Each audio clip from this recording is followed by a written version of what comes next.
Los primeros azulejos, ya hablando en el tema arqueológicamente que hemos encontrado nosotros, son de este tipo, ¿no? Les llaman azulejos de aristas, son azulejos sevillanos y datan más o menos de mediados del siglo XVI.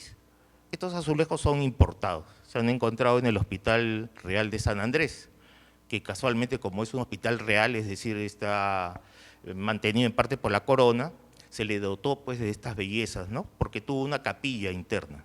Entonces, imaginamos que la capilla estuvo bien decorada con los azulejos, ¿no? Y hemos encontrado algunos restos de ellos en las excavaciones, ¿no? Vamos con la siguiente. Pero también hemos encontrado otro tipo de azulejos, y estos son los fundamentales, estos son los que van a caracterizar el azulejo limeño, los azulejos planos, ¿no? Técnicamente se les llama azulejos planos pintados. ¿Qué ocurre con estos azulejos? Que generalmente tienen la utilidad casi como un lienzo de pintura. Uno puede pintar escenas, puede pintar personajes o puede pintar motivos, digamos, un poco geométricos, que le llamamos azulejos de patrón, donde hay diseños complejos, ¿no? que básicamente su función es decorativa, ¿no? Vamos con la siguiente. Fíjense acá, por ejemplo, ¿no? El azulejo, para ver y entendernos más adelante, parte de una idea, por decir, arriba tienen en el extremo izquierdo, arriba es una unidad de un azulejo. Sin embargo, esa unidad puede ser reproducida simétricamente, pueden ver en la parte de abajo, juntando 4, se forma recién el diseño. Cuando uno lo ve individualizado, no entiende todavía el diseño cómo va a ser resultante. Cuando junta las 4 piezas, ya ve cuál es el diseño principal que se va a formar. Pero no solo ello, sino que cuando uno junta ese diseño con otros 3 más, o sea, formando 4, se forman otros diseños, ¿no? Como pueden ver este de acá, ¿no? Este diseño no aparece ni siquiera juntando los 4, recién va a aparecer en este. Y entonces, los grupos están formados, estos se le llaman los azulejos de patrón, para revestir paredes enteras, ¿no? O paños completos. Y entonces se ven la pared decorada pues, con todos estos diseños, ¿no? Generalmente, algunos dicen que los diseños provienen de los textiles, ¿no? En los patrones textiles hay mucho de esta arquitectura, si se puede decir, del diseño, ¿no? Miren, en las excavaciones hemos encontrado desde fragmentos muy pequeños hasta pedazos de paredes revestidas todavía con los azulejos, ¿no? Este es en la iglesia de la Recoleta, en el frontis, sí, y ahora uno va y hay pues una iglesia de estilo francés, ¿no? Media gótica, pero antiguamente era una iglesia de las tantas como vemos en San Francisco, Santo Domingo, ¿no? De esos estilos. Y tenía pues revestimiento de azulejos, ¿no? En las excavaciones hemos encontrado parte de ellos y casi todos ellos, por no decir la totalidad, son azulejos limeños, ¿no? O sea, la Recoleta ya está decorándose con azulejos limeños y vean la calidad, ¿no? La siguiente. Uno de los hallazgos más importantes que realizamos fue en la iglesia de la Soledad. En el frontis de la iglesia de Soledad, que ahora es la parte externa de la iglesia de Soledad, se encontró un recinto subterráneo, parece que el ingreso a una cripta especial, ¿no? a quizás el área donde se guardaba el Cristo yacente, porque este es el piso, solamente esta es la parte del piso, ¿no? Entonces pueden ver que el piso está decorado con azulejos, alternado con algunos ladrillos decorativos también, ¿no? Y todos estos azulejos en primera instancia nos parecieron muy tempranos, ¿no? Buscando las fechas de construcción de la iglesia y de cuándo el frontis de la iglesia fue retirado. Sin embargo, las técnicas son un poco tardías, es decir, más o menos son de la primera mitad del siglo XVII, ¿no? Si es que uno los quiere ver. En las excavaciones se encontraron tantos fragmentos, pueden ver acá uno con la inscripción que parece San Francisco, ¿no? Esta suerte de querubines, ¿no? Que son como unos angelitos con su par de alas, y en el piso el diseño de floral, ¿no? Que ven ahí arriba, ¿no? Entonces, digamos que estos son los puntos de partida donde nos enfrentamos desde la arqueología, ¿no? Donde tenemos que trazar, imagínense encontrar esto, pero no sabemos nada de fechas, quién lo hizo, dónde se hizo, a qué estilos pertenecen, esta pieza, qué puede formar, ¿no? ¿Qué conjunto puede formar? Estos angelitos, ¿dónde iban? ¿En qué parte se coloca? Entonces, eso implica que hayamos tenido que investigar qué cosas son los azulejos en realidad, ¿no? Fíjense que varias de las paredes, como el frontis de la Iglesia de la Soledad, para los que la conocen, está ahora donde la vemos, ¿no es cierto? Pero antiguamente estuvo más adelante. Con el fin de equilibrar toda la plaza en una sola línea, se retiró la iglesia, se retrocedió, se demolió quizás la fachada antigua y todo lo que estuvo ahí fue sepultado. Entonces, para no perder los azulejos que ya estaban en ese punto, los han sacado, ¿no? Para volverlos a usar, porque el azulejo, mal que bien, es un elemento caro, es un elemento costoso, ¿no? Entonces, los que en ese momento han hecho la demolición y ¿no? trasvase de objetos, han comenzado a sacar azulejo por azulejo. Y pueden ver que al retirarlos, no todos llegan a salir, ¿no? Algunos se fragmentan. Pero pueden ver que nos dejan los espacios, ¿no? Entonces sabemos perfectamente qué tipo de azulejos estaba en cada lugar, porque están las improntas, ¿no? Ven los cuadrados, y ven arriba como unas especies más delgadas, ¿no? Son esos azulejos como el anterior, pues, como estos, ¿no? Que son más delgados, como unos listones, listelos a veces le dicen. Siguen. Entonces, pueden ver que a partir de esos elementos podemos hacer la reconstrucción digital de qué hubo ahí. O sea, retrocede un poquito. Pueden ver que la pared ya no tiene ningún azulejo, pero están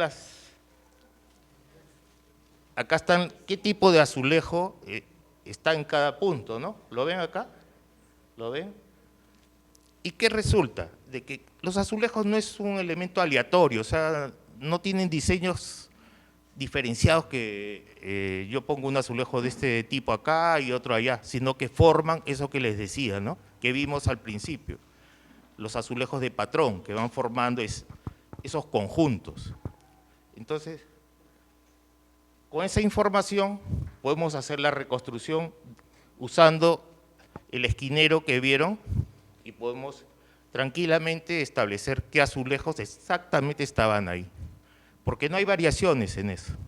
Son, digamos, elementos decorativos bastante rígidos.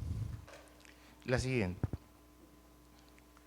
Miren, acá hay un planito que se ha marcado la información documental de las ollerías, es decir, dónde se producen o loza o azulejos. Acá les puedo señalar, es un poco difícil, acá reconocen el puente de piedra, ¿no es cierto? Acá estaba una de las ollerías más importantes en este punto, de Juan Martín Garrido. Algunos que conocen Santo Domingo habrán escuchado del maestro Garrido, pero también era una zona donde se ubicaban varias ollerías, ¿no? Y acá está la ollería de Juan del Corral. Algunos que tienen también conocimiento de azulejos habrán escuchado ese nombre, ¿no? Juan del Corral fue uno de los más importantes azulejeros de Lima, ¿no? Y bueno, y así tenemos evidencias de producción tanto de loza como de azulejos, ¿no? Tienen que entender que los azulejeros, ¿no? Que le estamos ahorita llamando así a azulejeros, en ese tiempo pues les decían solamente olleros, producían tanto azulejos como loza. Pero no solo eso, producían caños vidriados, o sea, los caños vidriados son las tuberías vidriadas para transportar el agua potable en Lima, producían botijas, producían ollas vidriadas, producían todo lo que les compraban y todo lo que su arte les podía dar una ganancia. Como hoy día todo el mundo busca ganar algo. Juan del Corral, por ponerles un ejemplo, tuvo una hoyería muy bien montada con bastantes esclavos, pero incluso al costado de la hoyería puso una panadería, ¿no? Como manejaba bien el tema de los hornos, incursionó más en la panadería, ¿no? Entonces, son productores muy diversos, no solo producen un objeto, están produciendo varias cosas a la vez. Sí. Fíjense, esta fecha y este tipo de azulejos son claves. Acá es donde uno empieza a entender la esencia del azulejo limeño. ¿Cuándo empieza el azulejo limeño en sí mismo, no? No empieza tanto con los azulejos que vimos estos de San Andrés, sino con esta llegada, Hernando de Valladares. El convento dominico, esas ansias de embellecer el claustro principal, hace un contrato en Sevilla con el maestro ollero Hernando de Valladares. En Sevilla, en el documento está así, el maestro ollero. Y lo hace por miles de piezas, ¿no? Para revestir el claustro principal de Santo Domingo. Y Hernando de Valladares ha dejado su huella, pues en uno de los azulejos ha puesto Sevilla y en otro ha puesto, por ponerles un ejemplo, 1604. Hay dos fechas atribuibles a Hernando de Valladares, 1604 y 1606. Los azulejos de Valladares, acá la luz, no sé, ahí, quizás por la pantalla está un poco distorsionados los colores, o sea, se ven muy eléctricos, ¿no?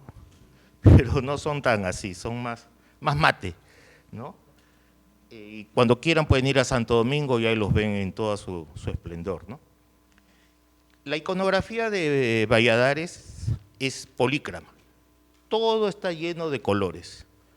Y es un maestro tan notable que incluso logra reproducir el rojo. El rojo es un elemento muy difícil de reproducir, tanto en la loza como en los azulejos, ¿no? Recuerden que estos colores no es cualquier color pigmento, son óxidos metálicos, ¿no? El azul, por decir, es óxido de cobalto, ¿no? El verde es óxido de cobre y así. Entonces, para cada color hay que saber sus graduaciones y sus mezclas específicas, porque si no sale, pues, se termina creando otra cosa fea a la vista, ¿no? La iconografía de Valladares es muy rica. ¿Y en qué se basa Valladares para hacer sus cosas, no? Vamos con la siguiente. Fíjense, crea personajes así, mujeres, ¿no? Llevando unos cestos, ¿no? Llenos de flores, arriba hay como una especie de retablos, ellos están sobre unas peanas, a veces en las peanas estas hay decoraciones y a veces están estas fechas o las palabras estas que les decía, ¿no? Pueden ver, ¿no? Los personajes y la calidad del trazo, ¿no?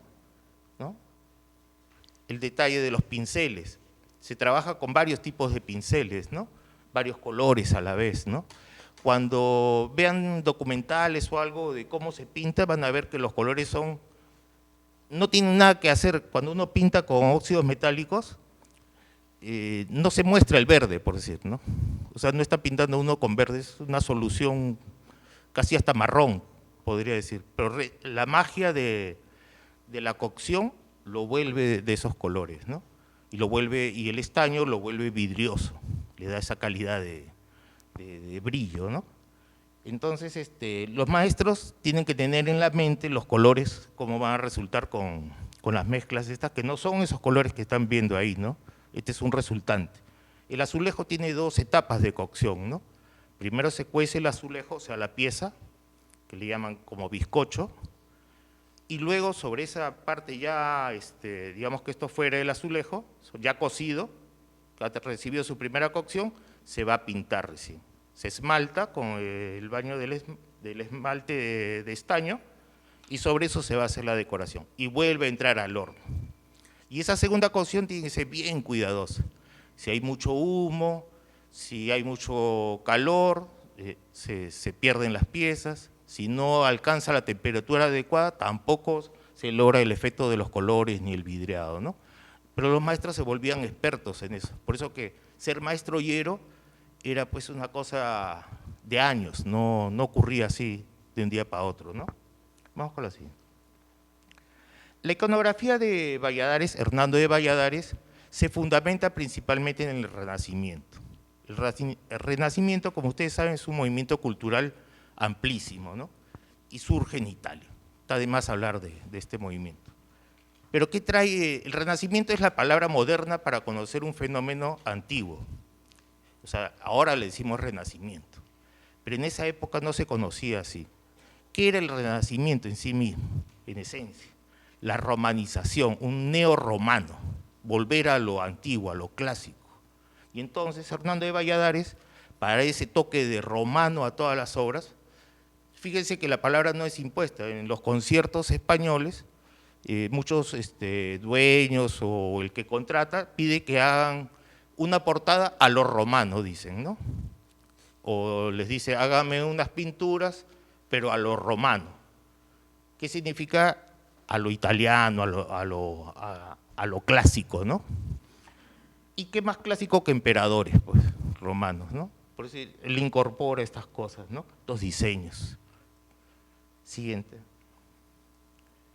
Pero incorpora personajes así extraños, seres que no tienen identificación, que podríamos decir son mitológicos, y a algunos les puede decir son personajes grotescos, ¿no? Pues son raros, hay muchos de ellos. Personajes que nacen de flores, ¿no? Estos personajes están saliendo de las ramas, ¿no? Y deben saber que la palabra grotesco viene de grutesco, ¿no? Del grutesco italiano. En Roma se encontraron unas grutas, unas cavernas, que en realidad eran un templo antiguo, y estaba todo decorado las paredes. Y los pintores del Renacimiento, italianos, varios de ellos, bajaron a esas grutas y se sorprendieron en esas cuevas que estaban llenas de colores, pero con los colores vivos. Por primera vez estaban viendo esos artistas del Renacimiento los colores de los romanos, los colores de la antigüedad, el rojo, el naranja y los personajes extrañísimos. Y entonces a ese arte le llamaron grotesco, ¿no? En esa época, ¿no? El Renacimiento se nutre mucho de esa iconografía. Entonces acá pueden ver, ¿no? Estos son esfinges, pero no es la esfinge griega, ¿no? Perdón, no es la esfinge egipcia, es la esfinge griega. Entonces, ellos buscan todos esos elementos que encuentran en estas grutas y los reproducen. Pueden ver acá, este es un diseño bien clásico, ¿no? Personajes naciendo de flores. Está en toda la iconografía romana de esa época, ¿no? Y también pueden ver la fecha de Valladares, ¿no? 1606. Valladares hace dos tipos de azulejos, uno sobre fondo blanco y otro sobre fondo amarillo, pero todos son muy polícromos, ¿no? ¿Y por qué estoy deteniéndome tanto con Valladares, que es un sevillano, pues no es limeño, por supuesto? Porque este va a marcar casi todo. Este es el que da el inicio, ese es el que va a ser la fuente de inspiración para muchos de los que vienen después. La siguiente. Pueden ver este tipo de personajes, ¿no? Ahí con pavos reales, ¿no? O sea, crean. El asunto es que este arte del grutesco puedes crear. Su límite es la imaginación. Puedes crear muchos personajes y generalmente se buscan roleos, se buscan escenas que intercalan tanto lo fitomorfo con lo animal o lo antropomorfo, ¿no? La siguiente. El arte de Hernando de Valladares influencia en la loza limeña. Esta es una pieza que ha sido hallada en Bodega y Cuadra, las excavaciones, y pueden ver que reproduce a uno de estos personajes, ¿no? De emperadores, de esta serie de emperadores, ¿no? Entonces, son más o menos coetáneas, si uno los quiere ver, ¿no? ¿Qué pasa con la obra de Valladares? Parece ser que no logró completar todas las necesidades del claustro. O sea, lo que diríamos ahora les quedó chico. No alcanzó para cubrir todas las paredes. Cuando los padres de dominicos hicieron el cálculo, vieron que faltaban miles de piezas más para completar todas las paredes necesarias. Porque el contrato pues ya se había hecho en Sevilla y no había manera de aumentar azulejos.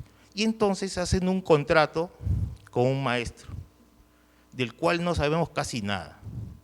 En la documentación aparece como Juan Martín Garrido o Juan Martínez Garrido. Esos dos nombres los hemos encontrado. Y hemos encontrado dónde estaba su joyería, leyendo los documentos de compra, porque él compra un local para ahí establecer sus hornos y su taller, ¿no? Garrido firma sus azulejos, ¿no? Pueden ver ahí su apellido.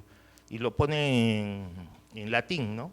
Garrido me fecit, o sea, Garrido me hizo, ¿no? Los azulejos ahora están invertidos, dice me fecit Garrido, ¿no? Pero se dice al revés, ¿no? Y pone la fecha.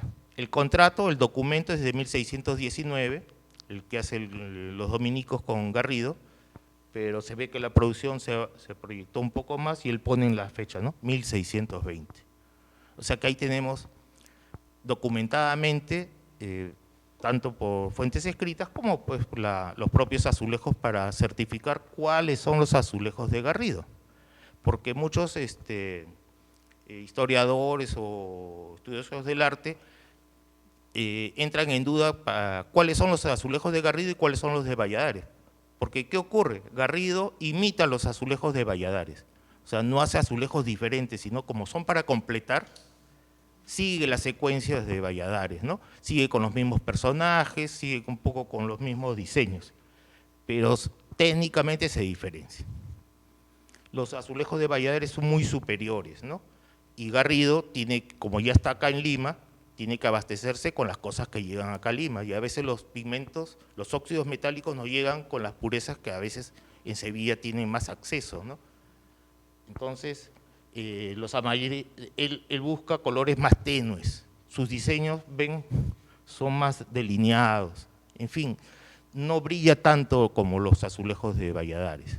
Y entonces, uno identificando a varios rasgos, que le estoy señalando así muy rápidamente, puede identificar en los paneles que ahora están todos mezclados, cuáles son de Garrido y cuáles son de Valladares. Es decir, cuáles son limeños y cuáles son sevillanos, ¿no? Estos son limeños. Estos se produjeron acá, ¿no? Siguiente. ¿Ven? Estos son los personajes que hace Garrido. Se diferencian, ¿no? Con los que hemos visto de Valladares. Y por decir, hay detalles técnicos que Garrido se ve que no era una persona pues, totalmente experta en azulejos, tenía nociones, tenía bastantes habilidades, pero pueden ver que él trata de sombrear, ¿no? Dar sombra, ¿no? Y usa mucho el óxido de manganeso, ¿no? Y le crea una distorsión. Y eso a veces en las caras parecen que fueran barbas incluso, ¿no? De personajes femeninos o de niños, ¿no? Siguiente. Ahí pueden ver la serie de emperadores, ¿no? Son bastante diferentes de los otros, ¿no? Cuando uno los ve en detalle. Cuando uno pasa rápidamente sobre los azulejos, como que no nota las diferencias.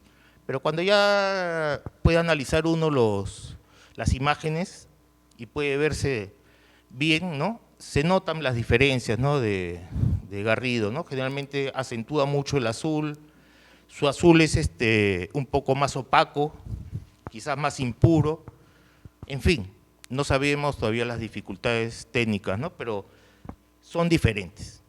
Y eso nos permite saber cuáles son, pues, como les repito, limeños y cuáles son sevillanos, ¿no? En el caso de Santo Domingo específico, ¿no? Siguiente. Hay un ejemplo, ¿no? A la izquierda, un personaje femenino de Hernando de Valladares y a la derecha el personaje femenino de Garrido, ¿no? O sea, Garrido busca imitar, ¿no? a los personajes de Valladares, pero los artistas son artistas, ¿no? Entonces, pueden ver los rostros nomás, ¿no? Son alargados en el caso de Valladares y acá son redondeados. Y así podríamos señalar muchas y muchas características, ¿no? Estos son de Garrido. Pueden ver cómo los colores son más desleídos, ¿no? Un poquito más aguados, si uno los quiere ver, ¿no? Las espigas es un elemento bien identificador, son diferentes, y los rostros redondeados, ¿no? y generalmente el abuso del óxido de manganeso, el oscuro, ¿no? Que le da ese tono oscuro a los rostros, ¿no? Siguiente. Acá pueden ver dos ejemplos también, ¿no? El de arriba es de Valladares y el de abajo es de Garrido. Y aparte, acá uno entiende por qué a Garrido se le encargaron nuevos azulejos, porque incluye, por decir, a Fray Juan Macías, ¿no? Que en Sevilla no era conocido en ese momento, ¿no? Entonces a Garrido le dicen que tiene que hacer de él en ese momento, ¿no? Entonces es un santo que en Sevilla no se había considerado, pero acá en Lima sí, ¿no? Es un santo limeño.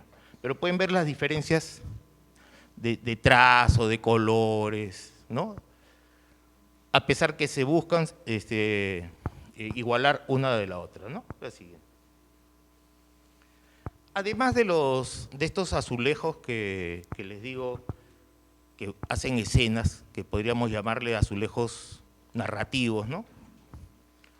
Hay azulejos estos de patrón, que ya les he hablado, que parece que algunos fueran también de Garrido, ¿no? Al menos el de la izquierda. ¿Por qué? Porque imitan mucho de los trazos que él hace con los otros azulejos y especialmente los blancos, ¿no? Son unos blancos opacos. Si no son exactamente de Garrido, son de algún maestro que él ha estado instruyendo en Lima, porque solo es difícil que lo haya hecho. El pedido creo que es de 30.000 azulejos, ¿no? Entonces, imagínense a una sola persona pintando, ¿no? Necesita ayudantes. Y al costado de la ollería de Garrido, de Juan Martín Garrido, había dos olleros, y uno de ellos, pues él se llamaba Francisco de Soto. Él era azulejero también, pero va a destacar después, no en este momento. Pero su ollería estaba inmediata a la de Garrido, entonces es probable que hayan trabajado juntos. Y había otra ollería de Lázaro de Romero, que también era otro productor de loza y elementos cerámicos. Entonces es probable que hayan trabajado con él, ¿no? ¿Por qué? Porque desde ahí, desde este Garrido y Valladares, los azulejos ya no pararán, se harán y se harán azulejos en Lima, ¿no? O sea, dejó la semilla, dejó la técnica y ya fue prácticamente imparable, ¿no? En Santo Domingo, por ponerles unos casos, hay estos azulejos que no sabemos claramente si son de Garrido o de estos maestros posteriores, ¿no? Que siguen haciendo. Los diseños, sí, en este caso también está imitando a los de Valladares, ¿no? Pero ha puesto, pueden ver, ¿no? La palabra Lima, o sea, afirmado. Pero desgraciadamente nos falta el apellido de la persona o una fecha más, ¿no? Pero es probable que sean de Garrido, sino de un maestro que está trabajando con él, ¿no? Porque ahora van a ver que los maestros no trabajan solos. O sea, cuando hablamos incluso de Hernando de Valladares, cuando uno los analiza sus azulejos, hay diferenciaciones en ellos. O sea, ellos no trabajan solos, ellos contratan pintores. Entonces cada pintor va a tener un trazo, va a tener una forma de hacer las cosas, ¿no? Siguiente. Otra fecha que tenemos de azulejos limeños son de la iglesia del convento del Prado. En el Prado hemos encontrado azulejos de varias calidades, ¿no? Y este nos parece de los más antiguos, casualmente arriba pueden ver en la esquina la fecha, ¿no? 1630. Fíjense que estamos cerca a las fechas de 1620 de la producción de Garrido, ¿no? Pero no sabemos quién lo ha hecho. O sea, tendremos que buscar los documentos, los conciertos para ver quién, el convento del Prado, con quién contrató a hacer azulejos, ¿no? Y ahí generalmente se describe un poco qué cosas se van a hacer, ¿no? Estos azulejos ya son un poco diferenciados, como pueden ver, ¿no? Mezcla mucho el amarillo con celeste y en fin, sí. Los diseños que hacen estos azulejos son de este tipo, ¿no? ¿Por qué les traigo así fragmentos de ellos? Porque no están completos, o sea, no está el diseño completo. En algún momento ha estado cubriendo toda una pared o una serie de paredes, pero como Lima sufre de terremotos y desgracias de este tipo, se han caído las paredes o alguna remodelación importante y se han recuperado los azulejos, pero se han vuelto a poner en total desorden, ¿no? O sea, ya no hay organización entre ellos. Y para poder entender qué figura finalmente hace, hay que uno prácticamente fotografiar uno por uno y ver cómo va, así exactamente, como armar un rompecabezas. Al lado de esos azulejos hay de este tipo, y estos no los hemos encontrado en Lima, ¿no? Estos nos parecen bastante únicos porque definitivamente son azulejos hechos acá en Lima, pero no hemos encontrado en otra iglesia similares, ¿no? Entonces, nos parece que son también de esta década de 1630, quizás un poco más, un poco antes, pero es un maestro que no estamos identificando quién es, ¿no? Y todavía mantiene estos elementos que les decía, del Renacimiento, de esto del grutesco, estas cosas, ¿no? Ven este personaje naciendo de una flor, ¿no? Y con un cucurucho arriba, en fin. Generalmente la iconografía de esta del grutesco es esa, ¿no? Se caracteriza por este tipo de personaje. La siguiente. Pueden ver en este caso cómo va variando. Hemos visto, perdón, la anterior la puedes retroceder. A la izquierda los querubines, ¿no? De 1630 aproximadamente, la siguiente. Y estos son ya querubines posteriores. Acá estamos hablando de la iglesia de la Soledad. Y en las excavaciones hemos encontrado, por decir, este fragmento. Pero nos hemos encontrado con la grata sorpresa de que al interior de la Soledad se conservan múltiples paños de azulejos recolocados. O sea, han estado en una posición original antes y se han vuelto a colocar, ¿no? Pero parece que son coetáneos con eso que hemos encontrado en esa cripta subterránea, ¿no? Entonces pueden ver de que uno que hemos encontrado en la cripta subterránea es exactamente igual a uno que ahora está puesto, ¿no?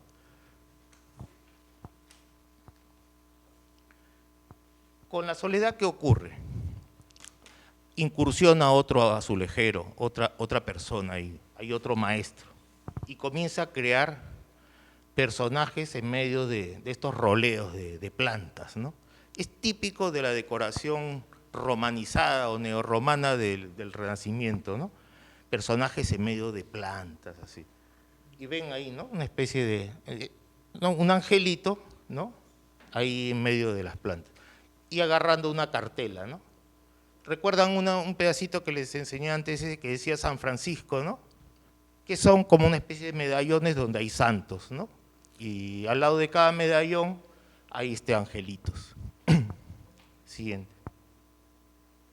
Pueden ver, ¿no? Que los personajes están así, en estas actitudes, ¿no? Agarrándose de plantas. Es la evolución ya tardía de esto del Renacimiento, ¿no? Acá ya estamos en el barroco, ya se olvidaron todos del Renacimiento, de los romanos, y ya se volvió español esto. Esto ya es hispano para el momento, ¿no? Pero mantiene su esencia iconográfica pues con el Renacimiento, ¿no? Sería larguísimo hacer pues una evolución ahorita de todos los diseños, pero en esencia es eso, ¿no? Pueden ver estos personajes, ven que sostiene una cornucopia.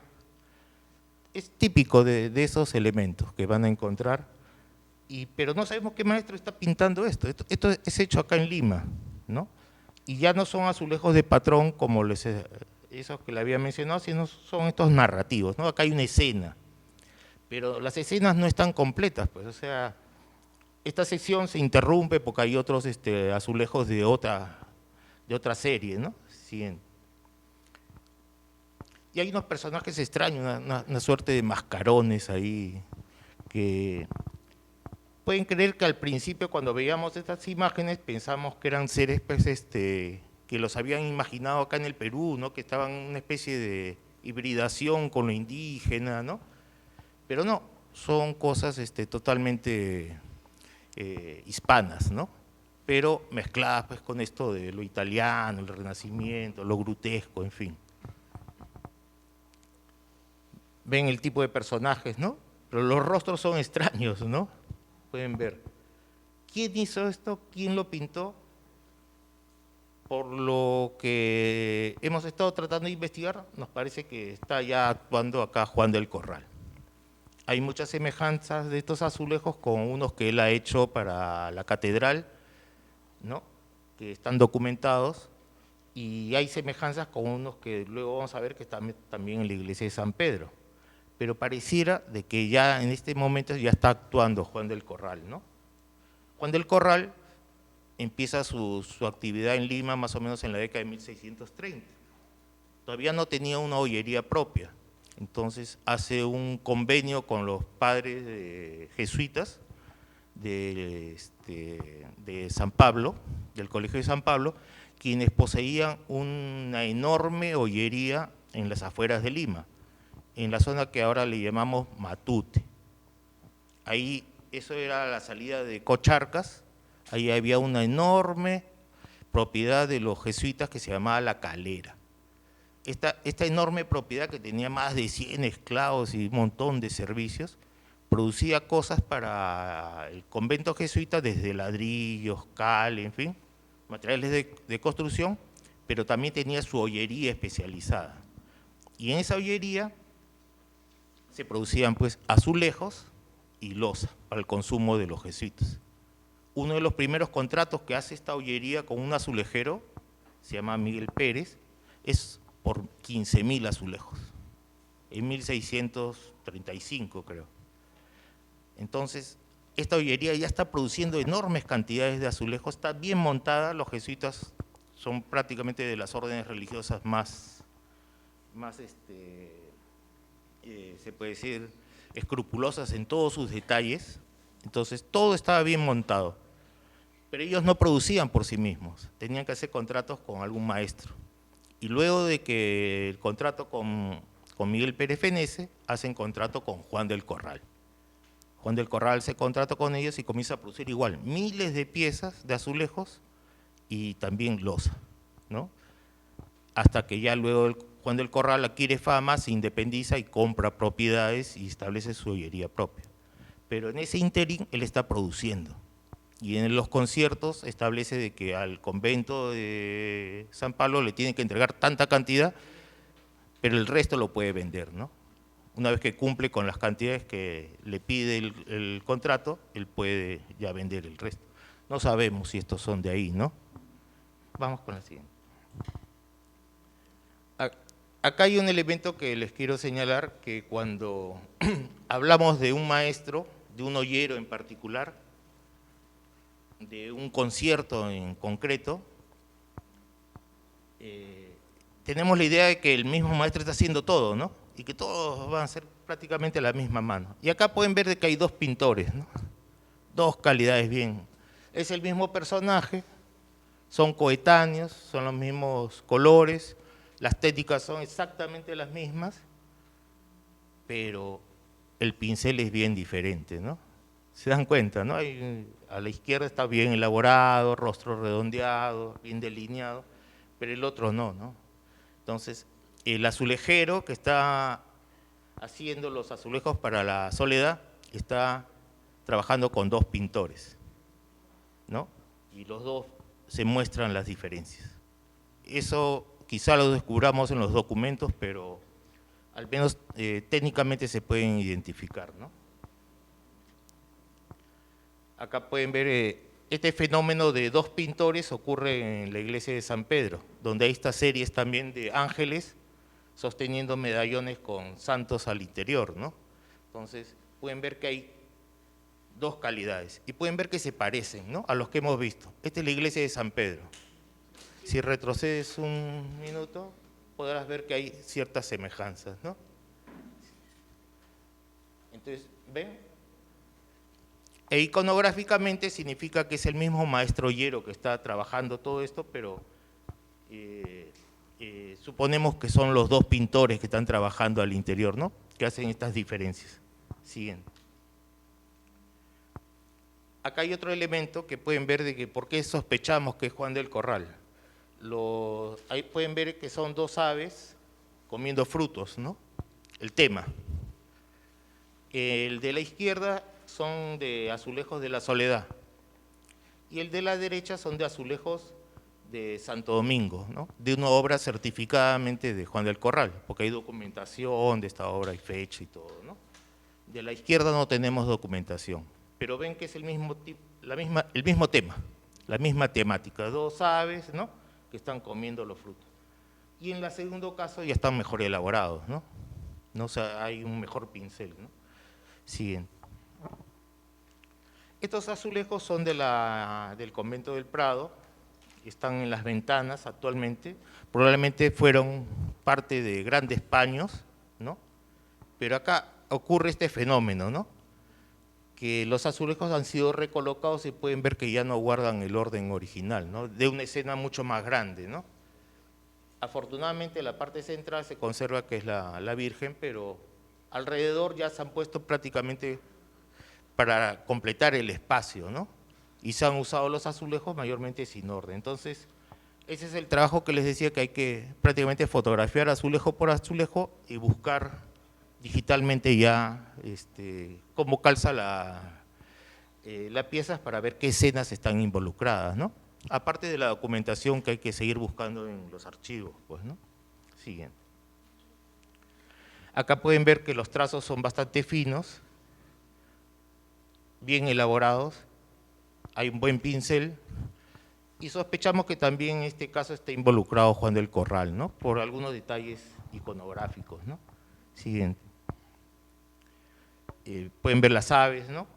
Gusta en la decoración de los azulejos, aves, plantas, en fin. Semeja mucho de lo que vamos a ver con los azulejos de Juan del Corral posteriores, ¿no? Al menos de los que tenemos documentados, ¿no? Siguiente. Estos azulejos, por decir, son de la iglesia de Santo Domingo, ¿no? Y por el trazo y todos los elementos, parece que son también de la época de Juan del Corral, ¿no? O sea, hay un juego bastante elegante de colores, ¿no? Siguiente. Y en este caso también se reproducen, ¿se acuerdan de esos mascarones que habíamos visto en la iglesia de la Soledad? En Santo Domingo también se vuelven a repetir los mascarones, ¿no? Con los roleos de plantas alrededor, ¿no? Estos azulejos sí están en la escalera, ¿no? Que está documentada, que la decoró Juan del Corral, al menos por la documentación que existe. Juan del Corral, ya en esta época, estamos hablando ya de mediados del siglo XVII, y la segunda mitad comienza a aparecer unos nuevos diseños, personajes en cacería. Esta moda viene desde España también. En España comienzan a aparecer esta moda de incluir ya no estos seres que salen de las plantas, estos seres medios fantásticos, sino en medio de esta escena también de roleos, incluyen personajes en cacerías, ¿no? ¿Ven? Con el cuerno, ¿no? Este es Santo Domingo. Santo Domingo, ven el perro de caza, ¿no? Con la actitud de búsqueda. Hay jabalíes, este tipo de escenas son las que comienzan a marcar el cambio de época en el barroco, ¿no? En la segunda mitad del siglo XVII. Estos son de Juan del Corral. Siguiente. Pero también pinta él arquitectura, ¿no? Pueden ver que hay un buen diseño. No sabemos si él pinta, en realidad, quizás, como les digo, sea su pintor el que hace todas estas obras, ¿no?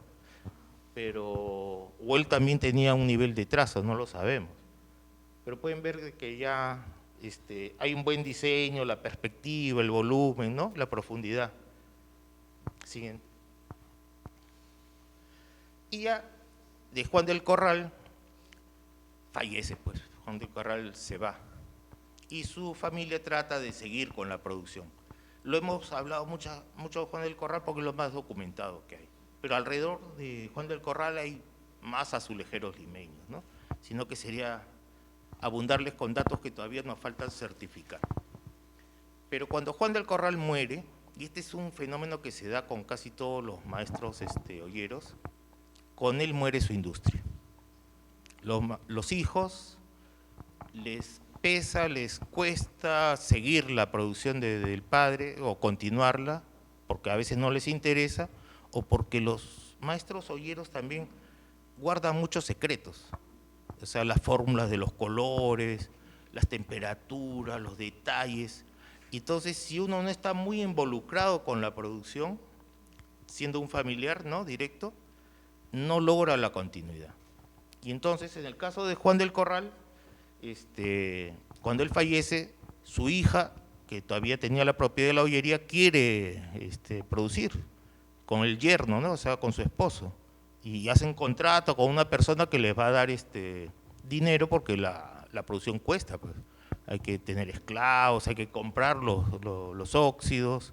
El óxido de cobalto es el único que acá en el Perú no se encuentra, hay que importarlo, ¿no? Los otros sí se podía conseguir.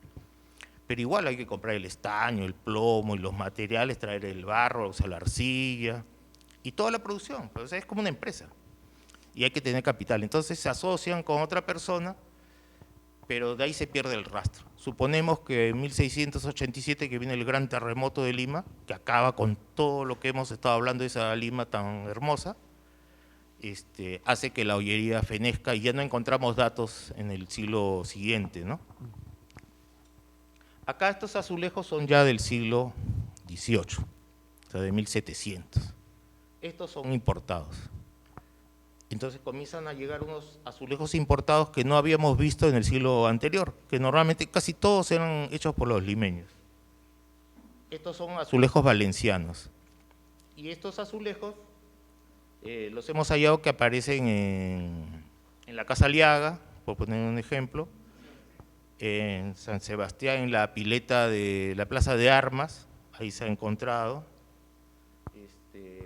Y estos son de la iglesia de Santo Cristo, ¿no? Durante las excavaciones arqueológicas hemos encontrado, o sea, tenemos otro punto más donde estos azulejos valencianos se están aplicando, ¿no? Este es de Torre-Tagle, y entonces acá en Torre-Tagle hay un fenómeno de que tiene fecha, ¿no? 1735. Y al menos la documentación dice que los hizo un tal Barreto, ¿no? Pero no hemos encontrado exactamente el documento, el contrato, ¿no? No sé, pero fíjense los detalles de acá abajo, ¿no? Ya va a imperar este verde, ¿no? Estos elementos, estos amarillos, ¿no? Sí. Estos son de Torre-Tagle, fíjense esos diseños, ¿no? Siguiente. Y esto, vamos a regresar a la iglesia del Prado. En la iglesia del Prado hay una sección del piso donde está claramente, ¿no? En Lima, ¿no? Año de 1743, ¿no? ¿Y qué azulejos son esos? De esta calidad, ¿no? Bastante parecidos a los de Torre-Tagle en todo caso, ¿no? El uso de estos amarillos con celeste.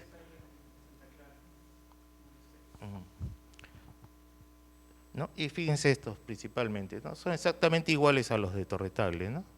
Entonces sospechamos que es el mismo maestro que está trabajando estas dos cosas, ¿no? Y tenemos la fecha con Lima, ¿no? Que han visto ahí, pues, o sea, eso certifica que son hechos acá, ¿no? Y que es de la misma categoría, este es de Santo Domingo, ¿no? Pero está usando otros colores. Significa que este taller está, pues, produciendo para varias iglesias, ¿no? O sea, no estamos hablando de casos aislados. Si comenzamos a investigar, como dice, ¿no? Santa Clara, otros puntos, seguramente vamos a encontrar más de estos azulejos del siglo XVIII, ¿no? Nos falta identificar qué maestro es el que los ha hecho, ¿no? Y bueno, ya para terminar, estos son, pues, azulejos ya muy tardíos de Lima, ¿no? De estos hay bastantes, por todos lados, pero no hay escenas completas. Están por pedazos, así, porque Lima sufre otra desgracia, ¿no? El terremoto del siglo XVIII, ¿no? Que vuelve a destruir Lima, ¿no? 1746, ¿no? Y finalmente, pues, todo lo que se había recuperado desde el terremoto de 1687 se vuelve a destruir. Y por eso que nuestra información, incluso de un siglo que ya es más cercano, el XVIII, es bien fragmentaria, ¿no? No tenemos paños muy completos y son pedazos con los cuales contamos a veces para el trabajo, ¿no?